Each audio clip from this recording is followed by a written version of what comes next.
Hello everyone, I wanted to make a little video of my figure collection. I've mentioned it a few times on stream and some people asked if I was ever going to show it off, and now that the final piece has arrived, I figured why not? It's not a massive collection, but it's pretty nice. I tried to get a couple figures to represent each of my favorite franchises, those being Alien, Terminator, Predator, Robocop, Doom, X-Men, God of War, and Silent Hill. So here's the first set of shelves that I have dedicated to figures. The top shelf has 6-inch figures and the rest have 7-inch figures.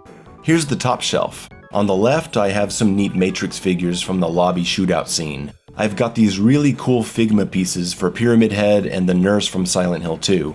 Pyramid Head isn't very posable, so that sucks. He just stands and looks awesome. I think Pyramid Head is a bit more impressive than the nurse. She looks cool, but all the articulation points make her look a little weird.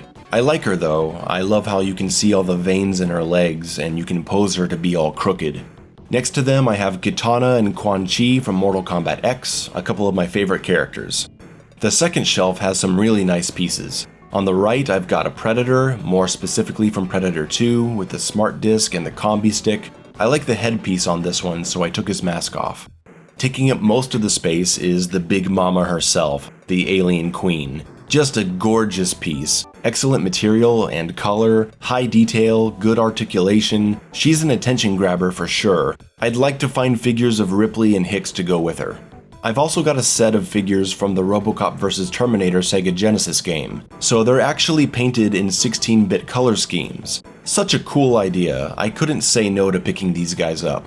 The T-800 is definitely one of my favorite pieces. Something about the color. I love the red and especially the purple. It makes him stand out, and the face sculpt is incredible. I keep him standing out in front because he deserves it. Then I've got this amazing set of two in the back, Sarah and John Connor, posed like they're acting out a scene in the movie. I love looking at these. They just suck you in. John's got his hacking tool and everything. Going down to the third shelf, you can see Kratos in the back. He doesn't get to be in the front because his last game sucked. This Predator, he's my favorite Predator figure. Lost armored Predator with light up eyes, a green skin tone, a sword on his back, and the shuriken from Alien vs. Predator. I think his pose is pretty rad too. This Doom guy statue just came in, really nice piece, got it from the Bethesda store. And then I've got 3 X-Men figures. I always thought Psylocke looked really cool, so I got her. I picked up a nice Gambit figure as well because he's cool. But these guys are just here to accompany the main figure, Colossus. He's always been my favorite X-Man. Maybe because I'm not very strong, but he is. I don't know. There's great detail in his muscles, and while he's not that posable, he doesn't need to be. Colossus just needs to stand strong. Now we move on to the wall-mounted shelves, which contain a few more of my favorites. Replicas from Robocop on the top shelf, with my Doom Eternal minis, and then a bunch of representation on the bottom.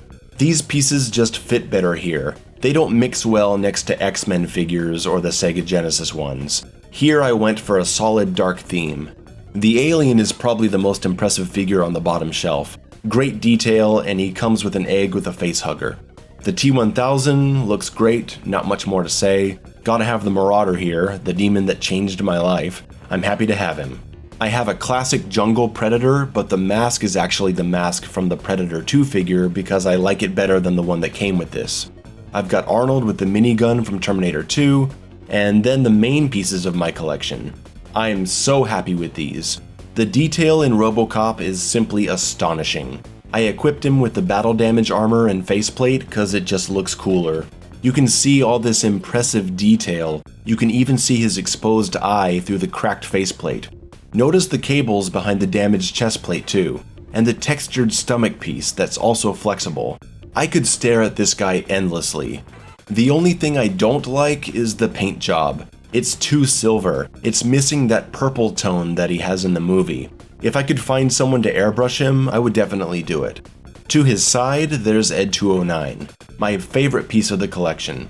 He's the first thing you notice when you come into this room. His legs are extendable to make him like 1.5 feet tall. I was worried he wouldn't fit on the shelf.